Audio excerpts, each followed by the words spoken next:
What were the most expensive and cheapest properties sold in October of 2022 in Chilliwack? Let's get into it. The most expensive property was a $2.35 million sale for a 5-acre parcel with a house, shop, pool, all that in Greendale.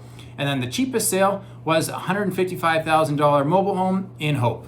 It's time for your November 2022 market update. There's some surprising data from last month that we're gonna look at today. Let's go. First off, number of sales. Again, last month I said that we were kind of stagnant for number of sales, and that's exactly what it turned into. So basically for the last 4 months, the number of sales have not changed. This month we were just under 150 at 147 home sales in Chilliwack District. As for average sale price, that actually ticked up for the month of October from where it was in September. This was kind of surprising, but when I look back at the data, again, I saw more properties in October that sold above that million point. There was probably 6 or 7% more than what we saw in September. So those extra homes selling in that above $1 million range are pulling up the average, just like we talked about last month. And we saw it mainly in condos and detached homes. So townhouses actually continued to slide, while we saw in detached homes and in condos, that price ticked up a little bit. Again, probably just some sales on the higher price end that's pulling the average up.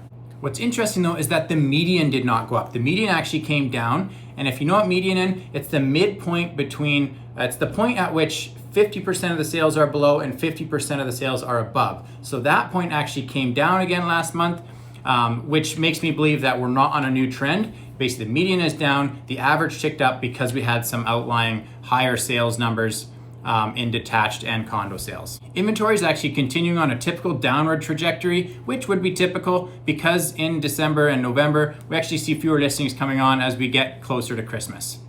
If supply and demand were the only factors, we would actually expect to see pricing kind of leveling off at this point because we're seeing inventory come down and the number of sales holding. Now, we know that inventory or supply and demand are not the only factors right now. There's definitely negative market sentiment still, and interest rates. Those two things are affecting. So it's gonna be interesting to see what happens to prices in the coming months. Those are all great facts, but what does this mean for you? First off, if you're a seller, I'm gonna tell you right now, 1 in 8 homes is selling in the current market. That means for every 8 homes on the market in Chilliwack right now, 1 gets to put a sold sticker on the sign in the front yard. You want it to be you, so who you work with matters.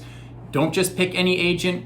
Interview multiple agents if you have to. Find the best agent for the job to get your home sold. Okay, and now for buyers, you've obviously seen prices coming down a lot. You've also seen interest rates going up a lot. So between those two, in a lot of cases, actually mortgage payments are balancing out fairly similarly with the higher price and the lower rate to the lower price and the higher rate. So keep that in mind when you're out shopping. Also, I know there's a lot of buyers that are saying, I'm gonna wait until interest rates turn around. Keep in mind, if you're in that group of people, there's a lot of other people in that same group that are also waiting around. You know what that means. So right now could be an opportunity to get out there, negotiate on price, and get something for a good deal. That's a wrap on the November market snapshot. Of course, if you have any questions, I love answering them. I love talking about real estate, and I'd love to help you out finding your next home or selling your next home or doing both at the same time.